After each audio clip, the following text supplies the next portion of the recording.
And what you are is a racist, misogynistic, xenophobic, Trump-loving, cis-straight white man.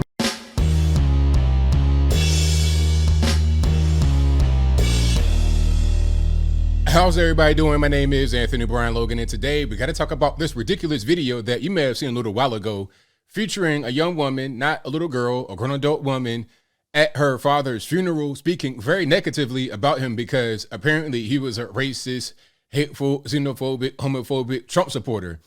Now, I understand you might not like what your father was doing. You might not like the political stuff, but he's dead.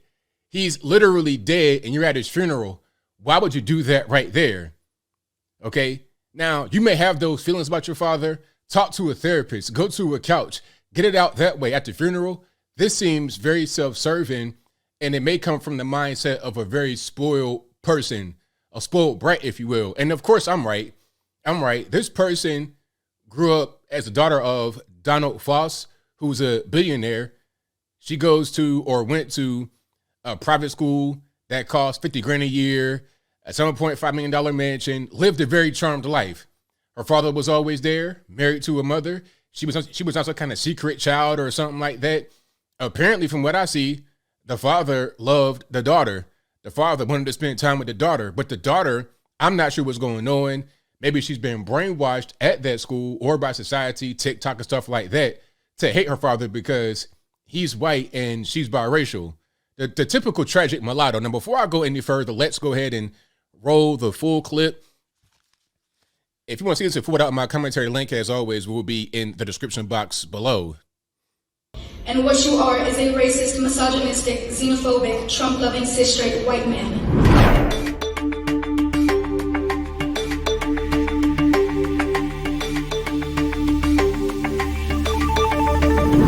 Please know that while I am grateful and highly aware of all that you give in this family, I still don't miss you. When you died, I felt like there was a hole.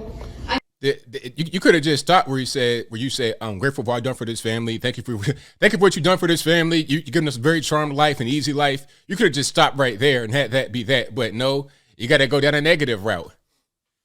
I missed something, but it wasn't you. It was the idea of what you could become. I miss being able to hope and wish that one day you turn a corner and see the world from my perspective. I miss the idea that one day you might help me fight for the things that matter. I missed my fantasy of you. Because when you died, it solidified the fact that you'll never be what you could have been, but only what you are. And what you are is a racist, misogynistic, xenophobic, Trump-loving, cis-straight white man. That is all you. You know what? I'm gonna just say this. There's some cultural differences here.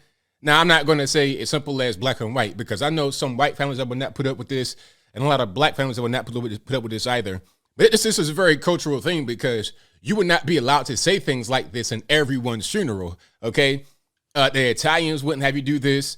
Black folks wouldn't have you do this for the most part. A lot of your white Irish, Scots-Irish, they would not permit this kind of behavior to happen, but they're just letting her go up there and say whatever she wants to say. I don't care if you are his daughter or not. It's irrelevant.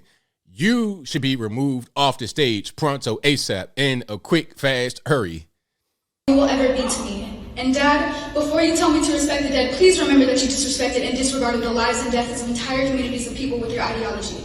You told me to never back down, so I won't. You know for a fact that even against you, I'm not afraid to share my peace. You are everything I aspire not to be, and I refuse to stand up here and sing the praises of a man who is the paradigm of white supremacy. So I'll take your racist mindset, I'll take your money, and I'll take your advice. And I swear to God I will make this world a better place. Not at all because of you, but in exact opposition to you. Thank you. Clapping? No. Ain't gonna be no clapping going on. So here's more videos. Let me go ahead and turn that music off. So she also posted these videos about her father. And you see right here, this is a TikTok. Of course, what I say, TikTok is the worst virus in the world, worse than the China bug. This is worse than C-19 as it relates to things that China has given us or China has dumped upon our shores. But here, the caption says, when my dad wants me to spend time with him. And she's looking disappointed. Oh, God forbid a dad wants to spend time with his daughter. It's just music in the background. She's not really saying anything as far as I know. See? So she's not liking that too much. And then she's posting her dad. Wow.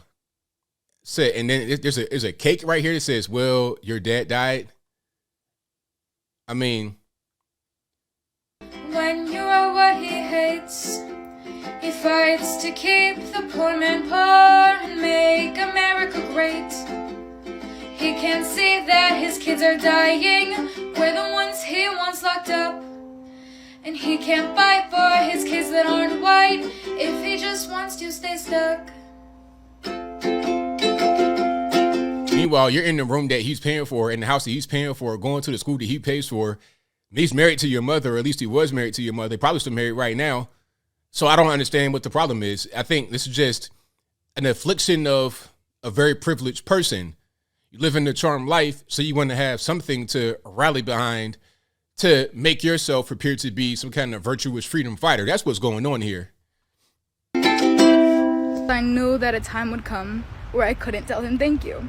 And now the time has come where I can't tell him thank you anymore. And while he has done a lot of negative shit, he's done a lot of positive shit for me too that I'm very thankful for. And I just really want to remember to tell the people in my life that I appreciate them and I'm thankful for them. Even the people that I have beef with, even the people that I'm not so close to, I want them to know that I'm thankful for the role that they've played in my life and making me the person that I am. The Black experience is literally an experience like no other, which is exactly why I'm at an HBCU and pretty much only want to have Black friends and partners. It is just literally impossible to explain the Black experience. Like, you can have a Black husband, you can have a Black child, you will literally never understand the Black. What I'm seeing right here, like I said, this is the tragic mulatto. You're trying to fit in because a lot of times, and that's not necessarily their fault 100% of the time, it's like they don't really fit in.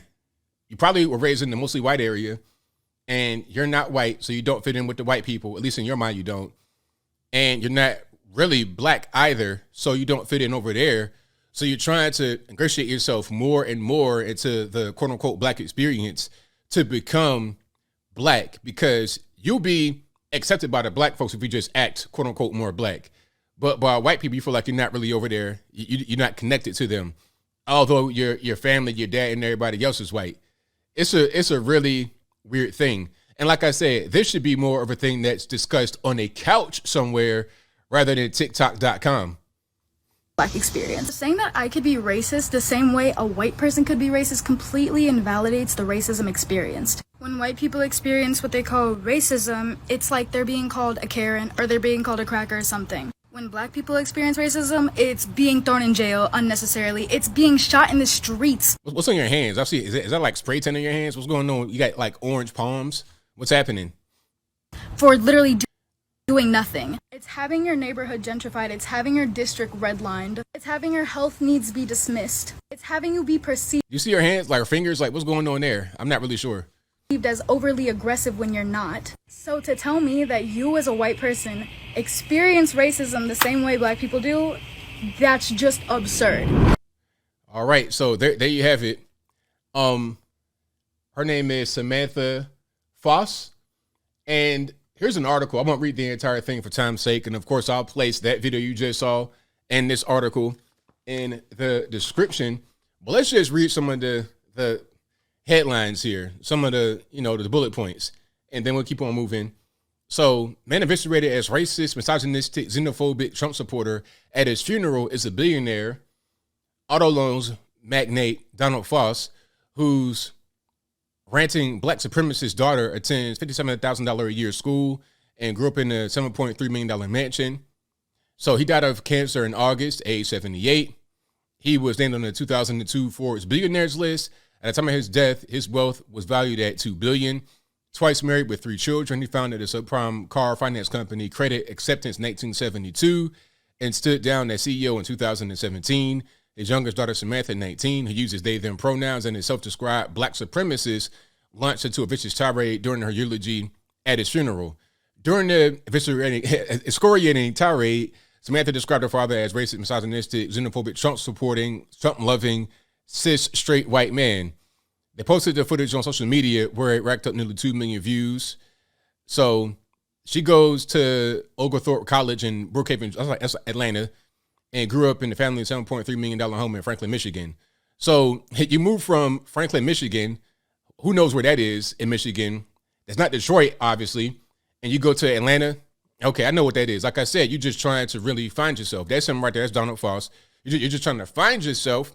And part of you finding yourself is, okay, I got to attack everybody that's white who I feel like may not necessarily be on my side. If you're not an ally in this political thing I'm doing, then I'm going to attack you. But that's pretty much that. Again, if you want to read this article in full, it'll be in the description. And that video I played, that'll be in the description as well. But I think I'll leave that right there for now. And what say you? How do you feel about what's going on here with Samantha Foss, the daughter of a billionaire auto loan guy, ranting at his funeral about him being a white supremacist, straight cis man? How do you feel about that? Do you think it's just her trying to find herself? She's just kind of lost and confused, a tragic mulatto, mixed with TikTok, mixed with HBCU, mixed with the crazy things that's happening right now in academia, K through 12 and college. Whatever your thoughts are, please let me know in the comments below. You guys pretty much know where I'm at.